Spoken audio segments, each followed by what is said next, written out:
எல்லாருக்கும் வணக்கம். நான் உங்களோட மத்தி. என்னங்க எல்லாரும் நல்லா இருக்கீங்களா? Welcome to Vinmathi channel. நிறைய பேர் எனக்கு நிறைய சப்போர்ட் பண்ணிட்டு இருக்கீங்க. அதுக்கு முதல்ல என்னுடைய மனமார்ந்த நன்றிகள். ஸோ இன்னைக்கு நம்ம என்ன பார்க்க போறோம் அப்படின்னு பார்த்தீங்கன்னா, ரிலேஷன்ஷிப் சீரிஸ் தான். அதாவது கணவன் மனைவிக்கிடையே நிறைய பிரச்சனைகள் உண்டாயிட்டு இருக்கு. ஸோ இந்த பிரச்சனைகள் உண்டாகாம இருக்கிறதுக்கு நம்ம என்னென்னலாம் பண்ணலாம் அப்படின்ற விஷயத்த தான் இன்னைக்கும் பார்க்க போறோம். பொதுவாவே வந்து ஒரு கணவனும் மனைவியும் எப்பயும் ரொம்ப சந்தோஷமா இருக்கணும் அப்படின்னா, நெறைய சாக்ரிஃபைஸ் பண்ணணும். அவங்களுக்காக நெறைய தியாகங்கள் பண்ணணும் அப்படின்னு நெனைப்பாங்க. அதாவது கணவன் மனைவிக்காகவும், மனைவி வந்து கணவனுக்காகவும் நெறைய தியாகங்கள் பண்ணணும் அப்படின்னு நெனைப்பாங்க. இது வந்து அந்த காலத்து ஆட்களுக்கு ஓகேங்க. ஆனா இப்ப வர வர வர வந்து பார்த்தீங்கன்னா, ஜெனரேஷன்ஸ் வந்து ரொம்ப அட்வான்ஸ்டா போயிட்டுருக்காங்க. அந்த ஒரு விட்டு குடுக்குற மனப்பக்குவம்ன்றது வந்து இல்லாம போயிடுச்சு இல்லைங்களா? நான் எல்லாரையும் சொல்லல. முக்காவாசி அப்படி ஆயிடுச்சு. அப்ப இப்ப இருக்க காலகட்டத்தில ஒரு கணவனும், மனைவியும் எப்படி வந்து சக்சஸ்ஃபுல்லா இருக்கிறது? ஏன்னா, கொஞ்சம் செல்ஃபிஷ்ஷா இருக்காங்க. ஏன் உனக்கு புடிச்சத நீ பண்ணு, எனக்கு புடிச்சத நான் பண்றேன்ற அளவுக்கு ஒரு மெச்சூரிட்டி அவங்களுக்கு வந்துருது. இப்ப இருக்கிறவங்க வந்து அ யாரும் யாருக்கும் வந்து அடிமை கிடையாது. நான் என் இஷ்டத்துக்கு இருக்கிறேன். நீ உன்னோட இஷ்டத்துக்கு இரு. இந்த டாபிக்க பத்தி நான் ஏன் இப்ப டிஸ்கஸ் பண்றேன் அப்டின்னா, முந்தி காலத்துலலாம் நம்ம வந்து நெறைய விட்டு குடுப்போம். நெறைய சாக்ரிஃபைஸ் பண்ணுவோம். மனைவி வந்து கணவனுக்காக என்ன வேணா பண்ணுவாங்க. கணவன் மனைவிக்காக நெறைய விஷயங்கள் விட்டு குடுப்பாங்க இல்லைங்களா? ஆனா இப்ப இருக்கிற ஜெனரேஷன்ஸ் வந்து அப்படி இருக்கிறது இல்லங்க. அது வந்து அவங்களோட தப்புன்னு நம்ம சொல்ல முடியாது. அவங்க வளர்ந்த விதம் அப்படி. நம்ப வளர்ந்த விதம் வேற. இப்ப இருக்கிற ஜெனரேஷன்ஸ் வளர்ற விதம் வேற. ஏன்னா நெறைய செல்லம் குடுத்து, செல்லம் குடுத்து அவங்க அவங்க இஷ்டத்துக்கே வாழ்ந்து பழகிட்டாங்க. ஒரு பேரண்ட்டா நம்ம வந்து அவங்களுக்கு ரொம்ப செல்லம் குடுத்துடுறோம். அப்ப என்ன ஆயிடுது அப்படின்னு பார்த்தீங்கன்னா, அவங்க வந்து ஒரு பார்ட்னர் நாளைக்கு சூஸ் பண்ணும்போது ஒரு கணவனையோ, ஒரு மனைவியோ அவங்க ஹேண்டில் பண்ணும்போது என்ன பண்ணிடுறாங்க அப்படின்னா, அவங்களால வந்து நெறைய விஷயங்கள வந்து விட்டு குடுக்க முடியறதில்ல. ஏன்? இதுக்கு காரணம்னு பார்த்தீங்கன்னா நம்ப தான். ஏன்னா நம்ம நெறைய செல்லம் குடுத்துடுறோம் அவங்களுக்கு. கேட்டதெல்லாம் வாங்கி குடுத்துடுறோம். அவங்களுக்கு வந்து எல்லா எதிர்பார்ப்புகளையும் பூர்த்தி செஞ்சுர்றோம். அப்ப இன்னொரு ஒரு பெர்சன் கிட்ட போய் அவங்க வாழும்போது, அவங்க ஏதாவது ஒரு விஷயத்துக்கு நோ சொன்னாங்கன்னாலோ, இல்ல ஏதாவது ஒரு விஷயம் அவங்க கிட்ட பிடிக்கலனாலோ, இவங்களால அத டைஜஸ்ட் பண்ண முடியல. டக்குனு உடனே டிவோர்ஸ் போயிடுறாங்க. இல்ல எனக்கு அவங்க பிடிக்கலன்னு சொல்லிட்டு சண்டை போட்டுடுறாங்க. ஸோ இதெல்லாம் வந்து நம்ம வந்து தவிர்க்கணும். இல்லைங்களா? அந்த காலத்துல நம்ம நெறைய விட்டு குடுத்துருவோங்க. மனைவின்னா என்ன பண்ணுவாங்க, கணவனுக்கு புடிச்ச விஷயங்கள சமைப்பாங்க. தனக்குன்னு ஏதாவது ஒண்ணு புடிச்சா கூட அந்த சமையல்ல அத வந்து கொண்டே வரமாட்டாங்க. குழந்தைங்களுக்கு பிடிக்கிற விஷயங்கள சமைப்பாங்க. தனக்குன்னு ஏதாவது ஒண்ணு புடிச்சுச்சுன்னா, அவங்க எப்ப அம்மா வீட்டுக்கு போறாங்களோ, அப்ப அம்மா கிட்ட கேட்டு அந்த விஷயத்த வந்து சமைச்சு சாப்ட்டுப்பாங்க. ஸோ இந்த மாதிரிலாம் இருந்திருக்காங்க. ஏன் நம்ம அம்மாவே அப்படித்தானே இருந்திருப்பாங்க. ஆனா இப்ப இருக்கிறவங்க, "உனக்கு இது புடிக்குதா? நீ சாப்பிடு. எனக்கு புடிக்குதா? நான் ஒண்ணு நானே செஞ்சு சாப்பிட்டுக்கிறேன். இல்ல நான் ஹோட்டல்ல ஆர்டர் பண்ணி சாப்பிட்டுக்கிறேன்." அப்படின்ற அளவுக்கு ஒரு இண்டிவிஜுவாலிட்டி வந்துருச்சு இல்லைங்களா? இது தப்புன்னு நான் சொல்ல வரல. அது அவங்களுடைய சுதந்திரம். அவங்க பண்றது தப்பு ஒண்ணும் இல்ல. இல்லைங்களா? ரைட். இப்ப அந்த காலத்துல இருந்த மாதிரி இப்ப இருக்கக்கூடிய ஜெனரேஷன்ஸ் வந்து கண்டிப்பா எல்லா விஷயத்துக்கும் சாக்ரிஃபைஸ் பண்ண மாட்டாங்க. இல்லைங்களா? அப்ப என்ன பண்ணணும் அப்படின்னு கேட்டீங்கன்னா, இப்ப இருக்கிற ரிலேஷன்ஷிப்ப இப்ப இருக்கக்கூடிய ஜெனரேஷன்ஸ் உடைய அந்த அந்யோன்யம், இப்ப இருக்கக்கூடிய அந்த ஹஸ்பண்ட் அண்ட் ஒய்ஃப்க்கு இடையில இருக்கக்கூடிய அந்த பாசம், அந்த அன்பு வந்து இன்னும் மெருகேத்துறதுக்கு என்ன பண்ணணும் அப்படின்னா, ஒருத்தர் ஒருத்தர் அண்டர்ஸ்டாண்ட் பண்ணிக்கோங்க. அந்த ஒருத்தர் ஒருத்தர் நீங்க எப்படி அண்டர்ஸ்டாண்ட் பண்ணிக்கிறீங்க அப்படின்னா, உங்களுக்குன்னு சில லிமிட்ஸ் வச்சுக்கோங்க. அதாவது இப்போ ஒரு மனைவி இருக்காங்க அப்படின்னா, மனைவி வந்து கண்டிப்பா கணவன் என்னென்ன சொல்றாங்களோ அந்த விஷயத்தெல்லாம் கேட்கணும். அப்படித்தானே காலம் காலமா நம்ம வந்திருக்கோம் இல்லைங்களா? ஆனா, எனக்கு இந்த இந்த விருப்பங்கள் இருக்கு அப்படின்றத வந்து ஓப்பனா அவங்க கிட்ட தெரியப்படுத்திடுங்க. எல்லா விஷயத்துக்கும் நீங்க போய் அவங்க கிட்ட சாக்ரிஃபைஸ் பண்ணணும்னு இல்ல. உங்களுக்கு இது புடிச்சிருக்குன்னா, எனக்கு இது புடிச்சிருக்குங்க. நான் இத பண்ணிக்கலாமா? அப்படின்னு கேளுங்க. தப்பு ஒண்ணும் இல்ல. உதாரணத்துக்கு உங்க கணவருக்கு புடவ கட்டுறது தான் ரொம்ப புடிக்கும். மாடர்ன் ட்ரெஸ் போடுறதெல்லாம் ரொம்ப புடிக்காதுன்னு வச்சுக்கோங்களேன். கணவனுக்கு புடிச்ச மாதிரி நீங்க புடவ கட்டுங்க. அவர் கூட போகும்போது. மத்த டைம்ல உங்களுக்கு புடிச்ச மாதிரியான ட்ரெஸ்ஸஸ் நீங்க போட்டுக்கோங்க. அது மத்தவங்கள பாதிக்காத வரைக்கும். உங்க கணவர் ஓகே சொன்னாருன்னா, உங்க கணவருடைய பெர்மிஷனோட நீங்க தனியா போற டைம்ல நீங்க உங்களுக்கு புடிச்ச ட்ரெஸ்ஸஸ நீங்க போட்டுக்கலாம். ஓகேவா? ஸோ இந்த மாதிரி ஒரு கிளாரிட்டி இருக்கணும். நான் இது ஒரு உதாரணத்துக்காக சொன்னேன். இந்த மாதிரி தான் எல்லா விஷயங்களுமே. சரிங்களா? அப்ப என்ன சொல்ல வரோம் அப்டின்னா, ஒரு காமன் பாயிண்ட் வச்சுக்கோங்க. அந்த காலத்துல என்ன பண்ணியிருப்போம் அப்டின்னா, கணவன் வந்து அப்படியே கம்ப்ளீட்டா மனைவிக்காக மாறுறது. மனைவி வந்து அப்படியே கம்ப்ளீட்டா கணவனுக்காக மாறுறது. இப்படி அந்த அளவுக்கு ஒரு எக்ஸ்ட்ரீமா விட்டு குடுப்பாங்க. அதெல்லாம் இப்ப வாய்ப்பே இல்லங்க. நம்ம அந்த மாதிரி ஒரு விஷயத்தலாம் நெனச்சு கூட பார்க்க முடியாது. இப்ப இருக்கிற ஜெனரேஷன்ஸ் கிட்ட இல்லைங்களா? பிராக்டிகலா பேசுவோமே, வாய்ப்பே இல்ல. அப்படி கம்ப்ளீட்டா அந்த காலத்துல விட்டு கொடுத்த காரணத்தினால என்னாச்சு அப்படின்னா, அவங்களுக்குன்னு இருக்கக்கூடிய அந்த இண்டிவிஜுவாலிட்டி இல்லாம போயிடுச்சு. இப்ப நான் இருக்கேன் அப்படின்னா, எனக்கு வந்து மாடர்ன் ட்ரெஸ் போடுறது பிடிக்கும் அப்படின்னா, நான் என் கணவனுக்காக எப்பவுமே நான் புடவையே கட்டிட்டு இருக்கேன்னு வச்சுக்கோங்களேன். அப்ப என்னுடைய ஆசைகள் என்ன ஆயிடுது அப்படின்னா, அடக்கப்பட்டு அப்படியே உள்ள அந்த சப்கான்ஷியஸ்லயே போய், அப்படியே என்னைய நானே தாழ்த்திக்கிறேன். என்னைய என்னால ஃப்ரீயா எக்ஸ்பிரஸ் பண்ணவே முடியல. அப்ப எப்ப நானா அந்த இடத்துல இருக்க முடியலையோ, அப்ப எனக்கு என்ன ஆயிடுது அப்டின்னா, எனக்குள்ள ஒரு தாழ்வு மனப்பான்மை வருது. நான் என்னுடைய வாழ்க்கைய முழுமையா வாழலையோ அப்டின்னு எனக்குள்ள ஒரு டவுட் வர ஆரம்பிச்சுருதுங்க.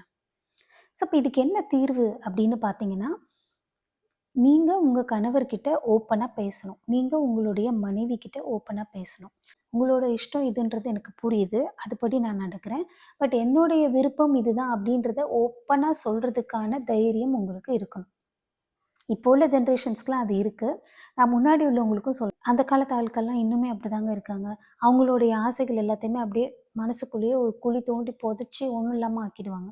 அது என்ன ஆயிடும் அப்படின்னா, பின்னாடி அது வந்து ஒரு பெரிய மனநோயா உருவாயிடுதுங்க.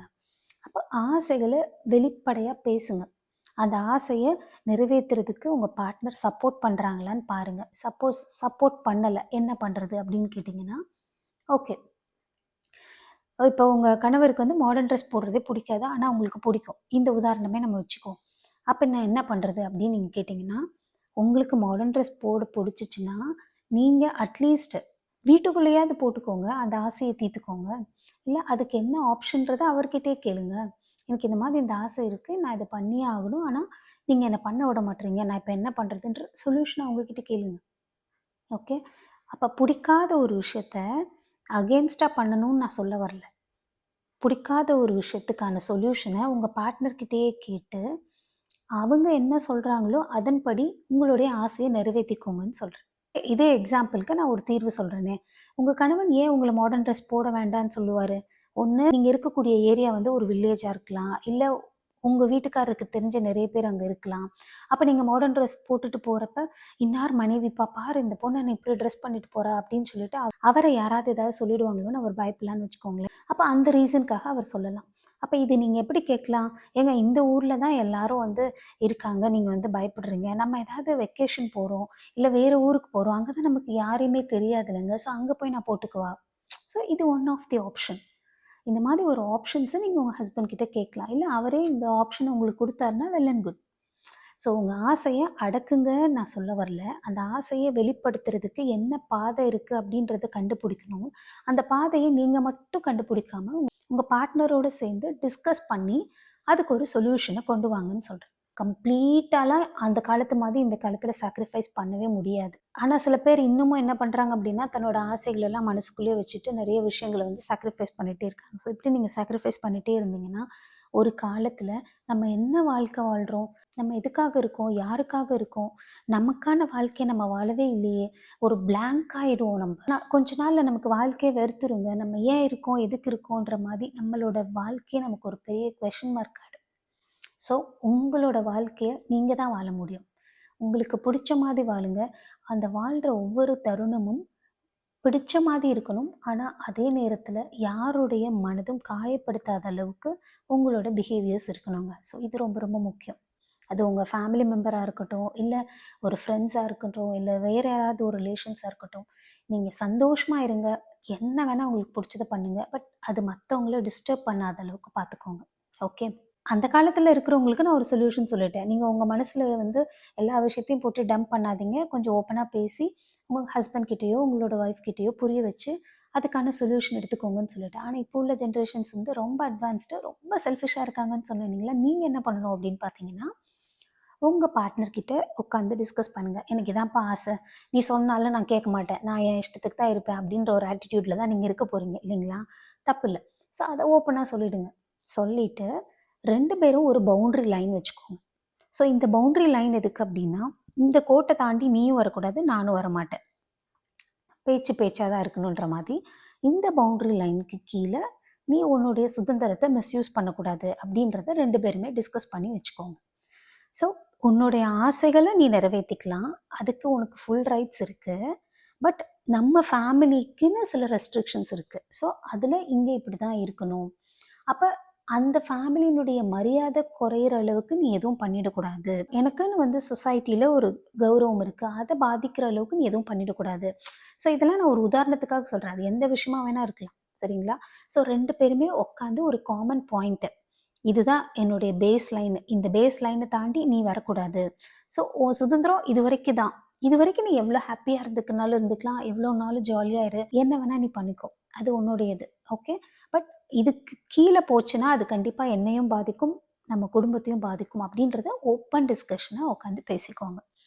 ஸோ ரிலேஷன்ஷிப்ல வந்து கண்டிப்பா வந்து நம்ம போய் சாக்ரிஃபைஸ் பண்ணணுன்ற அவசியம் கிடையவே கிடையாது.